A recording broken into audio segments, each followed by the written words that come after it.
সুপ্রিয় সুপ্রিয় জব প্রত্যাশী ভাই ও বোনেরা, আপনাদেরকে স্বাগতম। গণপ্রজাতন্ত্রী বাংলাদেশ সরকারের কর কমিশন কার্যালয়ে একটা নিয়োগ বিজ্ঞপ্তি প্রকাশ করা হয়েছে। দেখুন, এখানে নারী পুরুষ সকলে আবেদন করতে পারবেন। দেখুন, প্রথমে 1 নম্বরে আছে, দেখুন, কম্পিউটার অপারেটর, গ্রেড 13। এটা বেতন হচ্ছে, মূল বেতন 11,000 থেকে 26,590 টাকা এবং পদসংখ্যা 3টি।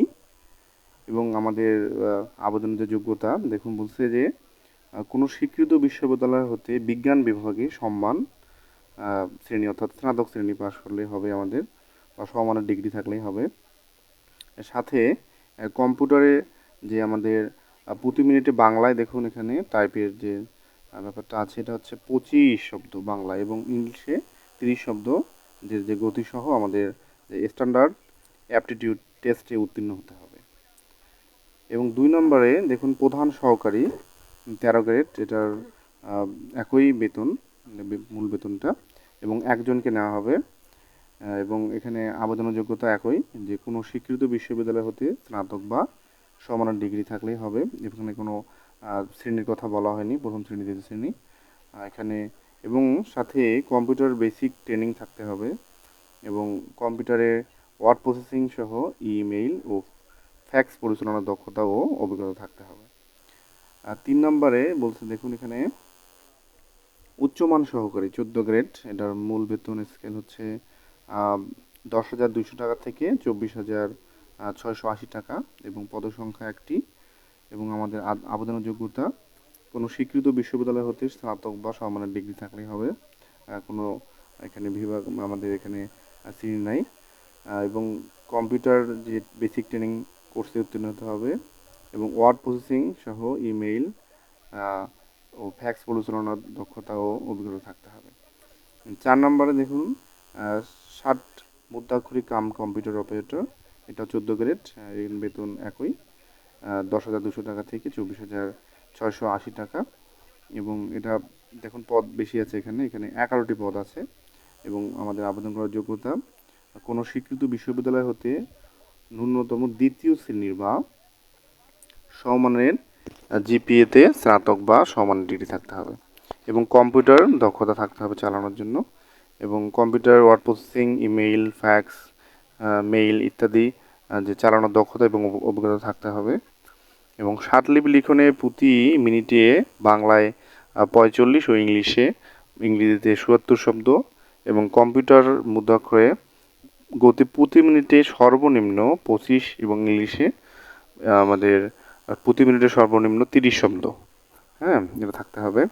এবার 5 নম্বরে দেখুন, সহকারী দেখুন অফিস সহকারী কাম কম্পিউটার মুদ্রাক্ষরিক, গ্রেড 16, এটার বেতন স্কেল দেখুন এখানে 9,300 টাকা থেকে 22,490 টাকা এবং পদ আছে 3টি এখানে। এবং আবেদনের যোগ্যতা কোনো স্বীকৃত বোর্ড হতে ন্যূনতম দ্বিতীয় বিভাগে বা সমমানের জিপিএতে উচ্চ মাধ্যমিক সার্টিফিকেট বা সমমানের পরীক্ষায় উত্তীর্ণ, কম্পিউটার ব্যবহারের দক্ষতা থাকতে হবে, computer word processing, email, fax machine ইত্যাদি চালানোর দক্ষতা অভিজ্ঞতা থাকতে হবে।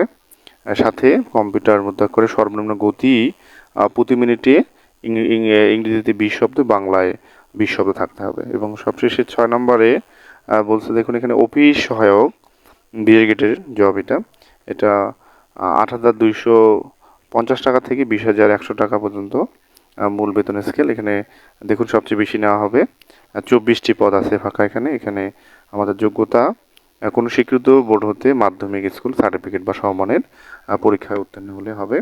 দেখুন এখানে এই জবগুলোর ক্ষেত্রে নারী পুরুষ সকলে আবেদন করতে পারবেন, তবে কিছু এখানে জেলার প্রার্থীগণ আবেদন করতে পারবেন না। দেখুন এখানে বলছে যে ফরিদপুর, গোপালগঞ্জ, রাজবাড়ী, ময়মনসিংহ, জামালপুর, নেত্রকোনা, শেরপুর, বগুড়া, লালমনিরহাট, খুলনা, মাগুরা, বাগেরহাট, কুষ্টিয়া, ভোলা ব্যতীত সকল জেলার প্রার্থীগণ আবেদন করতে পারবেন। তবে এতিম ও শারীরিক প্রতিবন্ধী প্রার্থীর ক্ষেত্রে সকল জেলার প্রার্থীগণ আবেদন করতে পারবেন।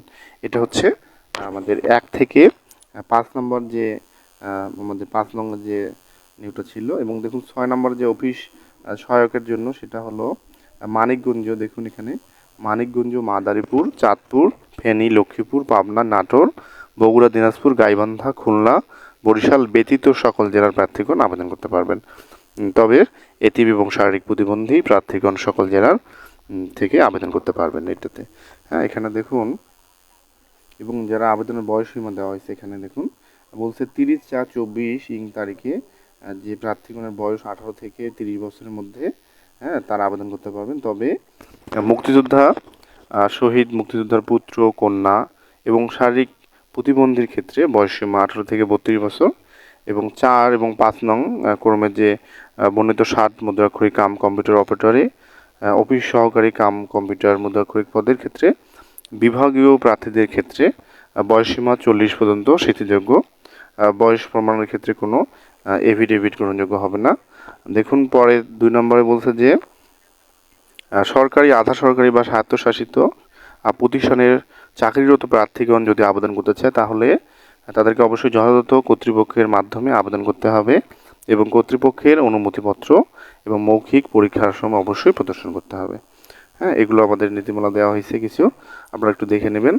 হ্যাঁ, এখানে আপনাদের এখানে বিভিন্ন ক্ষুদ্র নৃগোষ্ঠী আছে তাদের ক্ষেত্রেও বলা হয়েছে। হ্যাঁ, আপনারা একটু দেখে নেবেন এগুলা। আচ্ছা, দেখুন এখানে আমাদের কত টাকা লাগবে আবেদন করতে সেটা একটু আমরা দেখি। এখানে দেখুন উপরে আমরা দেখি, দেখুন এখানে আবেদনের শুরু এবং শেষের যে তারিখটা আছে সেটা দেখি একটু আমরা। এখানে আবেদন জমাদানের শুরুর তারিখ হচ্ছে, দেখুন এখানে 6/5/2024 সকাল 9টা থেকে শুরু হবে, এবং আবেদন জমাদানের শেষ তারিখ হচ্ছে 18/5/2024 বিকেল 5টা।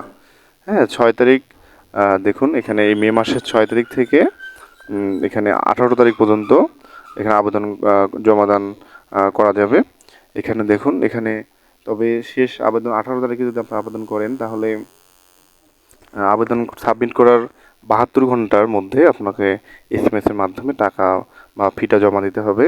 দেখুন এখানে স্বাক্ষর এবং আমাদের যে ছবি এটার একটা মাপ দেওয়া আছে। দেখুন বলছে অবশ্যই অনলাইনে 300/80 পিক্সেলের স্বাক্ষর দিতে হবে এবং রঙিন ছবি, এবং দেখুন এখানে বলছে দৈর্ঘ্য 300 এবং প্রস্থ 300 পিক্সেলের এখানে দিতে হবে, ছবি আপলোড করতে হবে, এবং ছবির সাইজ সর্বোচ্চ 100 KB পর্যন্ত হতে পারবে এবং স্বাক্ষরের সাইজ 60 KB পর্যন্ত হতে পারবে, এর বাইরে দেওয়া যাবে না।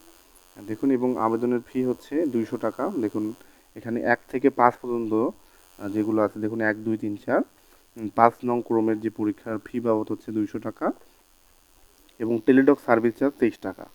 হ্যাঁ, এটা হচ্ছে অফারের যোগ্য, একবার পাঠালে কিন্তু আর পাওয়া যাবে না এটা।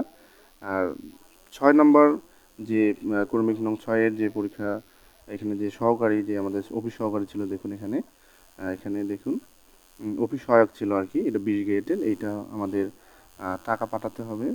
দেখুন এখানে অল্প, এটা হচ্ছে 100 টাকা। দেখুন এখানে দেখুন পরীক্ষার ফি বাবদ 100 টাকা এবং টেলিটক সার্ভিস চার্জ বাবদ 12 টাকা দিতে হবে, মোটে 112 টাকা, এবং হ্যাঁ, এটা জমা দিতে হবে। দেখুন এখানে টাকা পাঠানোর নিয়ম আছে, এখানে ETAX দিয়ে এক্সপ্রেস দিবেন, দিয়ে ইউজার আইডি লিখে 16,200 দেখুন 22 নম্বর পাঠাবেন। একটু পরে একটা ফেরত SMS আসবে আপনাদের কাছে, সেখানে পিন থাকবে, সেইটা দিয়ে আবার কি করতে হবে, দেখুন আবারও লিখতে হবে ETAX দিয়ে স্পেস দিতে হবে, তারপর ইএস লিখতে হবে, আবার স্পেস দিতে হবে, এরপর আপনার পিন নাম্বারটা দিবেন, যেটা পিন নাম্বার আপনাকে ফিরতি SMS দেবে, সেইটা দিয়ে আবার আপনারা 16,222 নাম্বার আবার সেন্ড করবেন।